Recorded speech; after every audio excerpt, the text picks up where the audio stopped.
What is up, guys? Kitty King TV here, back again with another Boku no Hero episode review. This time it is, of course, for season 2, episode 14, and boy, was it lit. Now, it was actually pretty dope. It was pretty cool. First off, we got a new opener, which I thought was dope. It was by far my favorite opener so far out of the 3 seasons that are out right now. That opener was pretty dope. But the episode basically starts off, of course, we left off last time with Midoriya meeting Gran Torino. And so it starts off, him meeting him, and Gran Torino kind of, gets to know Midoriya a little bit. They have a little conversation. Gran Torino seems ditzy at first, but in the end, he ends up testing Midoriya's abilities. And, he kind of tells him, he's like, Midoriya, use one for all on me. And Midoriya is like, are you sure? He's like, yeah, put on that costume. And Midoriya has this it's the same costume, but like they upgraded it, when he sent it in for repairs, they upgraded it. So we don't know yet what, can lie in store with that costume. Maybe he has like some special gear in there or something. Who knows? They said they upgraded like the material and it looks cooler, so, which it does. It looks pretty dope. But yeah, basically they start off the scene, they're kind of fighting. Torino's like flying around the room. His quirk, he can like shoot off air pressure from his feet. I think it's called like quick jet or something like that. But he's just bouncing around the room, and he's kicking Midoriya around. He's beating him in the back and whatnot, and then Midoriya finally predicts where he's going to come from one attack. But he was predictable, and Midoriya loses. He gets him on the ground. Gran Torino gets him on the ground, and basically like, you're too stiff, and so he loses that battle. But it was just kind of a test of his abilities. They got that going. Then it goes to Idia and his new tutor, which his name was Manuel, I think.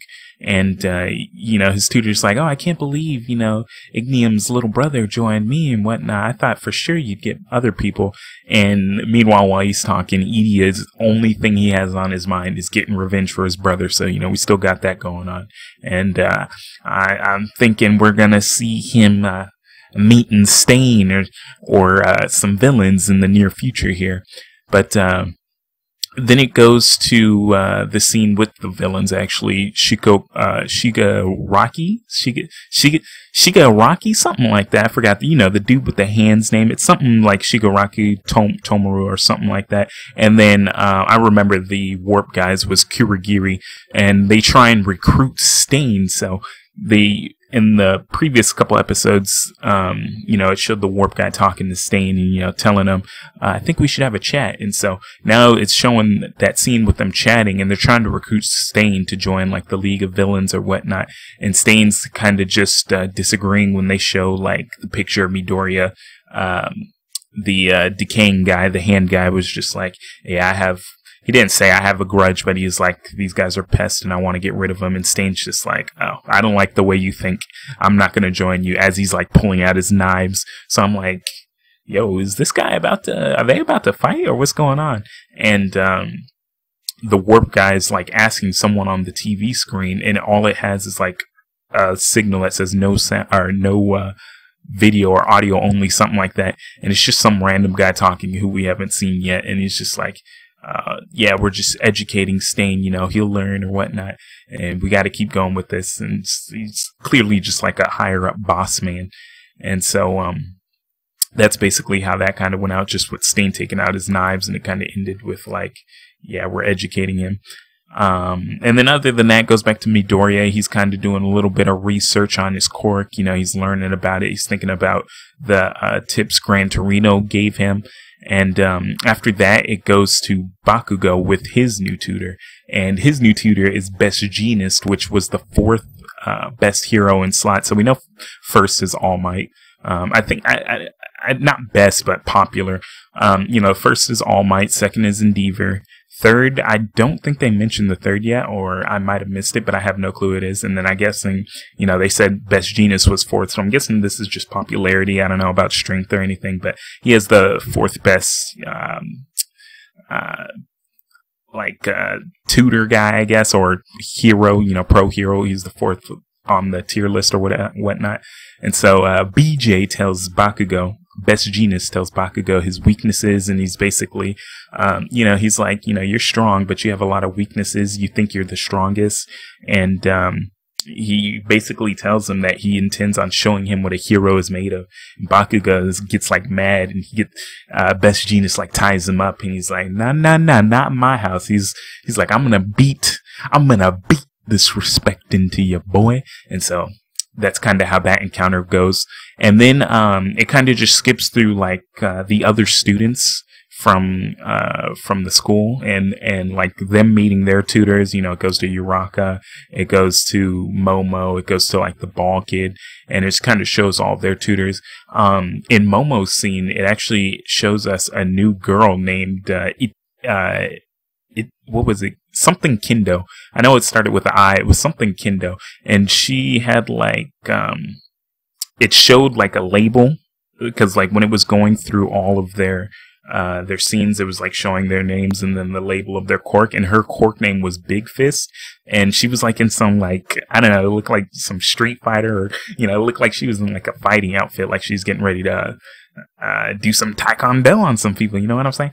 But it shows her and like we'd never seen that character before, so she was with Momo. I thought that was pretty cool. And then it goes through the rest of them, and the last one, it shows Shoto with his dad, and it's just like, he's just like, oh, you're finally ready, come here. And he's like, they have their little quarrel, their little argument, and then Endeavor's like, well, whatever, it's time, let's go. And Shoto's like, go, where are we going? He's like, I'm gonna show you how a hero works. And I was like, oh, it's like, are they already about to go hunt villains? Like, I mean, I know Shoto's ready, he could probably tear up a couple people, he did in the first season. He's probably going to do it in. He's probably already above sidekick level, you know what I'm saying? Sidekick level. So, they had that little scene, which I thought was pretty cool. But after that, it goes back to Midoriya. He's analyzing and he's practicing his quirk early in the morning. And, he's trying to jump on the alleyway, like bounce off the walls back and forth using his quirk. And, he was failing, but he was kind of learning how to use his quirk and different abilities. And then, cuts to the scene. He's talking to Gran Torino, and I thought one of the funniest scene in this episode was where it shows they're talking about All Might, and Midoriya's like, so how was All Might as a student? And Gran Torino stops, and he's just like, oh, he took on all practical teaching, and it just shows him like punching All Might in the gut and then in the chin. That was pretty hilarious. There's all spit flying out and everything, and he's all buff. He just punches him in the gut and then in the chin, and Midoriya's like, now I know why he was scared. So I thought that was pretty cool. But after that, Midoriya's like cooking up Gran Torino a snack in the microwave, and he gets the idea basically from like the microwave. There's a little scene, and I knew as soon as it was coming, like as soon as the microwave stopped and he was like staring at it, I was like, oh, I bet he's gonna get an idea how to use his quirk. And he does. He gets an idea how to use his quirk from the microwave, and not cooking the food all the way. And then it gets pretty dope. Midoriya is like, I gotta use my alt, I gotta turn off, like he says he's been using it like a turn on and turn off switch. He has to let that go and just let it flow and just constantly always be using it. And so his whole body he uses one for all at 5%, and it looks like this dude's about to go Super Saiyan, bro. So he got like Super Saiyan 2, he had like the lightning around him, and then like you could see him like controlling the power. It was so dope. I was like, oh man, it's getting real. And that was basically the end of the episode, oh man, it was so dope when he was using his quirk, and it like had the lightning around him and everything. It was pretty cool. And that was basically the end of the episode. They had that new intro, and they had a new ending, which was pretty dope. It looked like a whole new like anime. Like it could be a whole new series. It was pretty cool. It looked like they were in an MMO. and like they were all dressed up. Midoriya was looking like Link.